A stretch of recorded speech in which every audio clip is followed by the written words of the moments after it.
om har nem tu channel min lo hluta zoram khovel mun thang thang atanga min lo thir sak tu zong zong te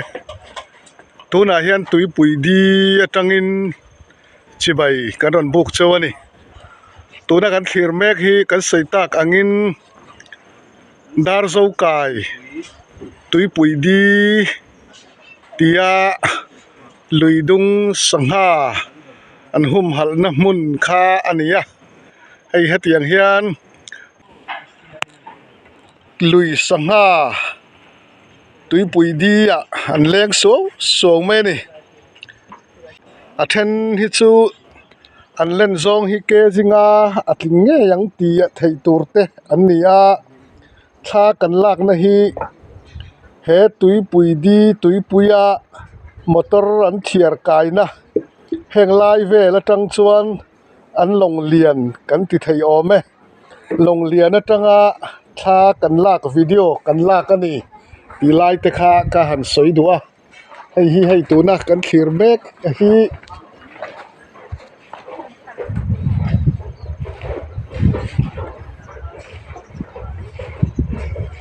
tui puya motor an thiar kai na long lian ani kha ti lai om te kha minon bye teu khi le lal ne pui nu le pa te lal ne pui nau te an nia an rong bol na an sul nu an fan na katel ve hei an zara helai tui pui kaya tui pui sangha an hum hal na mun te kan thlir kwal vela an zara hei hetiang hian sin kong thui tak zo in tuna hian hun hlim om kan mang mek ani ti te kha kan ron sei do ni tui pui di luidung sangha hum hala en kol tu te in thorin na ba ro pui ka tia om har nem tu channel kal tangin in fak om ka tia kan chuang chak tak zet chawani hetiang sangha in hum hal kan thlir mek laya kari ruwa thil lo lang chu kan khuwa kan ram ma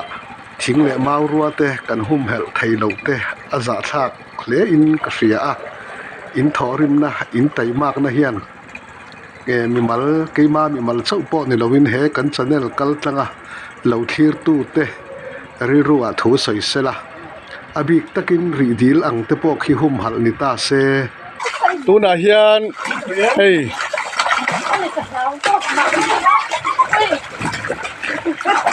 tui pui dia luidung sangha an hum hal kan evangelist ar van lalpe ka te chung kuain sangha cho lein hei hetiang hian an sangha hum hal ngei an mani kuta daya khoya de an duwa wangin hetiang hin hei tangha cho an leya pimang ha ki kha khoi na mel rom tilang lok te se hetiang tak maya sangha in hum hala mizo te ta na chau ni lo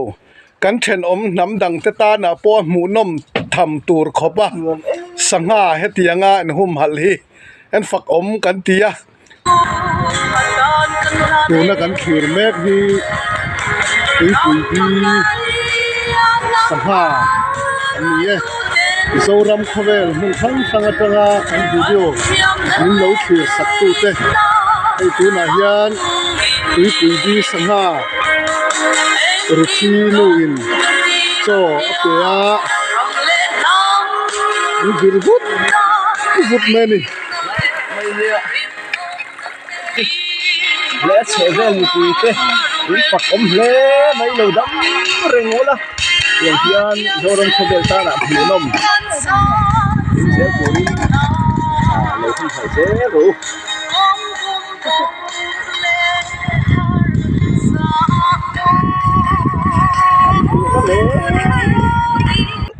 sangha hei hetiang hian kan thlir meka lal ne pui nu in sangha cho apean vir vut meni zoram khovel mun sang atanga kan video min lo thir sak tu zong te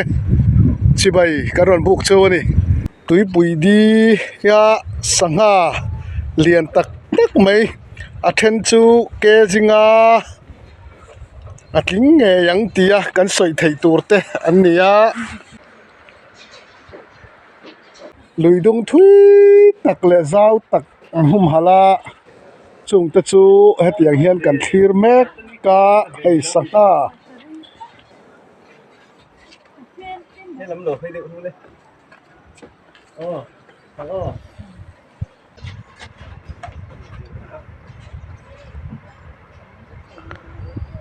tui pui di sanga hum hal te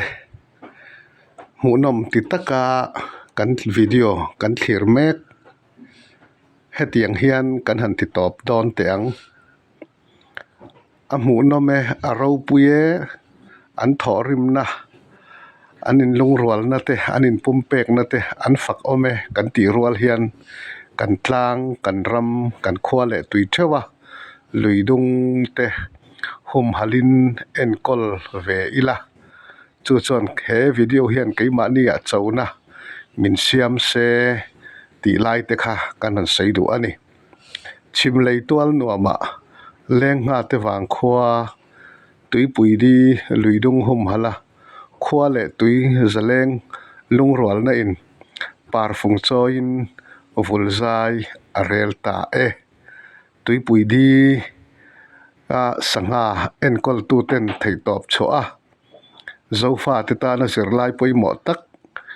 min nut chhia hi ro pui kan ti a thei top chhuwa zel turin kan du sakna kan hlan cheu ani kan channel min lo thlir sak tu zong zong te chibai kan ron buk chewa kan thian te theu po he kan video hi en tir zel tur cheuin kan ron som zui cheu ani e